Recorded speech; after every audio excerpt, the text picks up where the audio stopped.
जय सारथी। जय। हमारे माननीय छत्तीसगढ़ ड्राइवर महासंगठन के प्रदेश अध्यक्ष और कोर कमेटी अध्यक्ष महोदय जी आए हुए हैं दिल्ली से। जो हमारे गुड़गांव चौक छत्तीसगढ़ ड्राइवर महासंगठन शाखा गुड़गांव चौक और ड्राइवर एसोसिएशन का कार्यालय में, और हमें सम्मानित के साथ बिल्कुल महोदय जी को देखते आए हैं रेलवे स्टेशन से। और जो भी कार्य हुआ है दिल्ली में तो महोदय जी विस्तार रूप से बताएंगे और चर्चा रखेंगे और पदाधिकारी को सूचना देंगे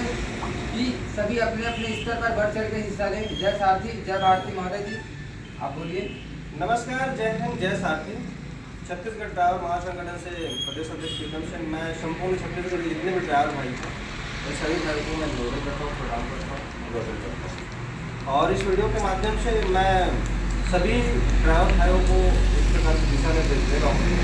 हम लगातार निरंतर जो हमारा जो दौरा है, आप सब देख रहे हैं कि हमारा जो दौरा जो दिल्ली का ये दूसरा है। और दूसरे ही प्रोग्राम में पहले ही प्रोग्राम पुणे गया था, पुणे के बाद दिल्ली गए, दिल्ली के बाद में फिर दिल्ली गए और 2 बार हम जंतर मंतर में धरना प्रदर्शन कर चुके हैं। और इस बार तो हमारे जाने से पहले थाना क्योंकि हमारा जो परमिशन था, परमिशन को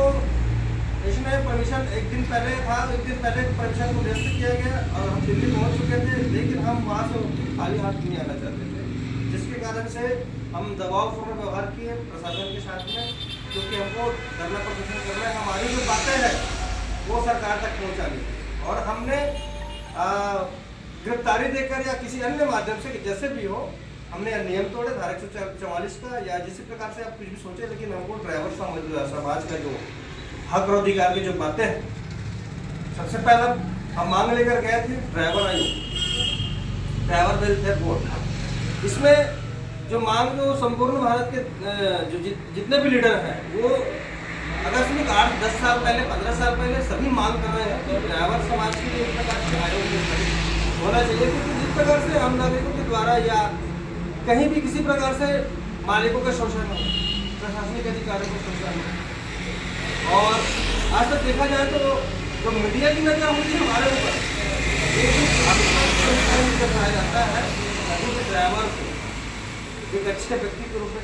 कभी भी समाज के साथ पेश मीडिया नहीं कर पाएगी। ये जो सारी जो चीज़ें हैं इसका समावेश ड्राइवर आयोग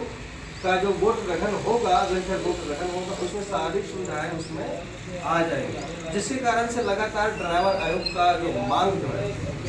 संपूर्ण भारत जितने भी संगठन है वो कर रहे हैं।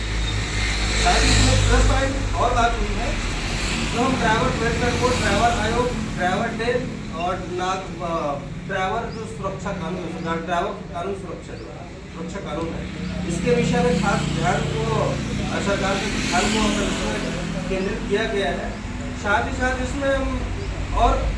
मांग की है कि ड्राइवर को जो बच्चे होते हैं उसको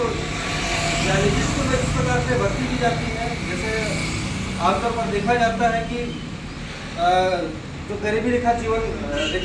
जीवन यापन करने वाले जो फैमिली होते हैं उनके बच्चों को प्राथमिकता दी जाती है। तो खासकर हम ड्राइवर समुदाय जो घर से बाहर नहीं जाते हैं, 10,000-12,000 नौकरी करते हैं, देश की सेवा करते हैं, 24-24 घंटे गाड़ी चलाते हैं, कभी 36 घंटे हो जाते हैं, कभी 48 घंटे हो जाते हैं, निरंतर सेवा करते रहते हैं। उन सेवा का फल उनको ड्राइवर की परिमाण नहीं मिलता है। तो ये एक प्रकार से ड्राइवर के बच्चों को सरकारी स्कूलों में, निजी स्कूलों में भर्ती में खासकर आरक्षण और सरकारी जो नौकरियाँ हैं उसमें आरक्षण और आवास योजना के अंतर्गत। साथ ही साथ ड्राइवर जब गाड़ी सीखता है, गाड़ी स्टीयरिंग में बैठता है और चलाता है, जब तक मुश्किल से 20 से 25 साल के अंतराल में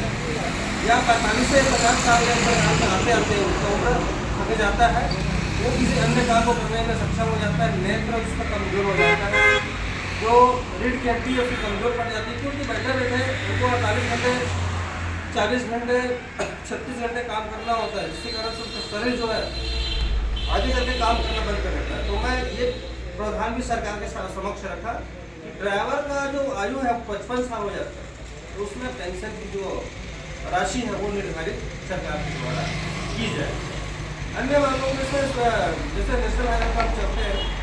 तो नेशनल हाईवे चलते किस प्रकार से सुविधा प्राप्त होती है हमको, जैसे कोई नो एंट्री के प्रमुख मार्गों में एक बार सुलभ शौचालय की व्यवस्था नहीं होती, शुद्ध पेयजल की व्यवस्था नहीं होती, होते हैं कि नेशनल हाईवे पर चलते हैं तो वो सिर्फ अपने गाड़ी में कहीं पर भी गाड़ी में से अगर सोते हैं तो उसका आरामदायक जो सीट होती है वो नहीं होती है। ड्राइवर अगर घर में अगर आराम करे 4 घंटे, बाहर में अगर 12 घंटे आराम करे तो बहुत डिफरेंट होता है, ये सभी व्यक्ति जानते हैं। तो इसके लिए खासकर विश्राम गृह की जो व्यवस्था हम शुरू से मांग कर रहे हैं और ये व्यवस्था जब सरकार के द्वारा अभी तो जिस प्रकार से हम 1 तारीख 2 तारीख को होने बैठे तो माननीय प्रधानमंत्री जी इस बारे में अभी फोकस किए हैं, लेकिन हम जो पुरानी मांगों को लेकर शुरुआत में हम आंदोलन कर रहे हैं उन बातों को अभी ध्यान नहीं किया गया। लेकिन अब नेशनल टीम बन चुकी है। नेशनल टीम के माध्यम से संपूर्ण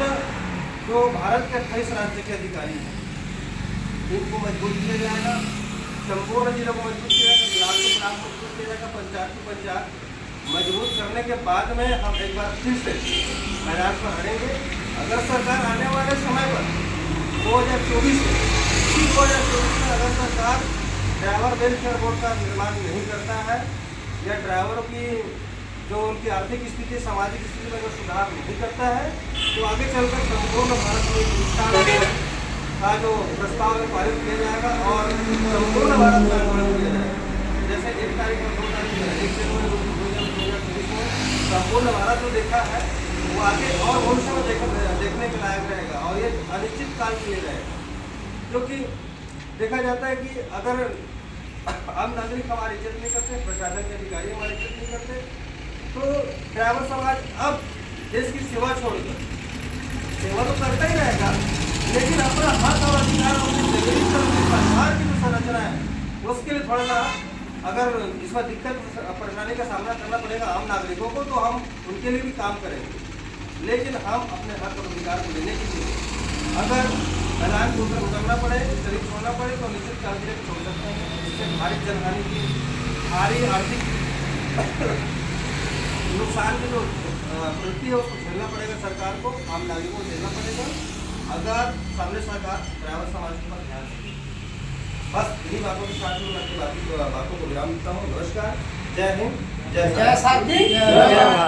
भारत माता की 3 संतान, ड्राइवर, फौजी और किसान।